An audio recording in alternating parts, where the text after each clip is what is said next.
Dr. Qureshi has lectured to students at over 100 universities, including Columbia, Dartmouth, Johns Hopkins, Oxford, Cambridge, and the University of Hong Kong. He's participated in 18 public debates around North America, Europe, and Asia. Following the release of his first book, Seeking Allah, Finding Jesus, he received the Christian Book Award for the categories of both Best New Author and Best Nonfiction of 2015. Dr. Qureshi focuses on the foundations of the Christian faith, ancient Judaism, early Islam, and the interface of science and religion. He's a medical doctor holding his MD from Eastern Virginia Medical School, an MA in Christian Apologetics from Biola University, an MA in Religion from Duke University. He took language and religion classes at Rice in 2012 to 2013 and was then admitted to the religion department at Rice to pursue his PhD. However, at the last minute, he declined the offer from Rice and went full-time with Ravi Zacharias International Ministries, concurrent with his attaining a Master's of Philosophy degree in Judaism and Christianity from Oxford University in the UK.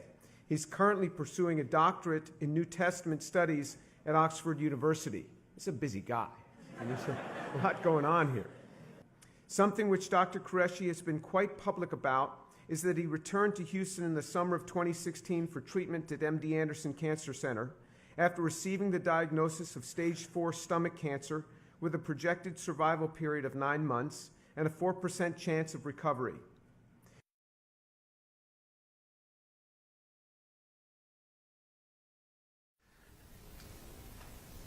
But let's say the worst should happen, and let's say God should take me through this disease.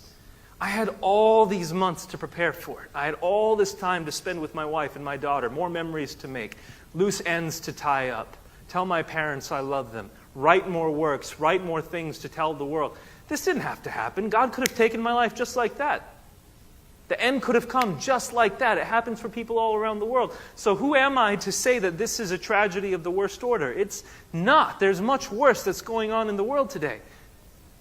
But no matter what is going on, I cannot think of something worse than being crucified. And of all the reasons to be crucified, I cannot think of anything worse than to be crucified because I love the people who are crucifying me.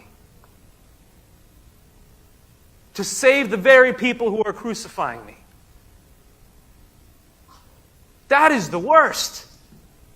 And I think about what Jesus went through for us on the cross. When I start feeling self-pity and I start thinking, what is happening to me? I just turn my eyes to Jesus.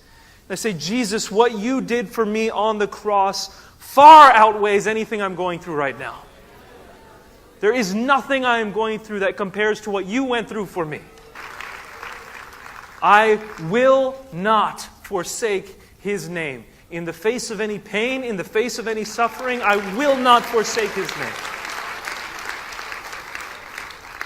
And here's the thing, finally, to close with. If death should come, and by the way, I'm believing for a miracle. Should the worst happen, should life end, guess what? It's actually only beginning. Because of what Christ has done for us on the cross. It is just the beginning of our real life. Though we're seeing life as if through a veil right now. You know, we see beauty, we see colors, we see sunsets, we taste tastes, we hear music, we see art. We think this is all so beautiful. This is nothing compared to what waits for us on the other side of this life. And we have assurance that we will be there because of the work of Jesus Christ. So how can we ask the question, God, why is there suffering if you're a loving God? The only way we can ask that question is if we're so hopelessly myopic and short-sighted on our own pains, instead of seeing who God is, what He has done for us, and what He has procured for us in the afterlife. If we stop being so hopelessly self-centered and micro-focused on the pain that we experience in this life, we will begin to see the greatness of God and the eternal picture in which He has procured for us life and life evermore. in the face of an eternal life of bliss with our Creator, no amount of suffering or pain on this earth can shake our confidence in Him. Okay, I think that's it. Thank you very much, everyone, for listening. Our God is a God of love, and that should be what keeps us driven. That should be foremost in our mind. So whether you're talking to a Hindu, a Jew, a Muslim, a Christian, whoever you're talking to, may it be out of love. Thanks very much, everyone. I'll talk to you again soon, I'm sure. Bye-bye.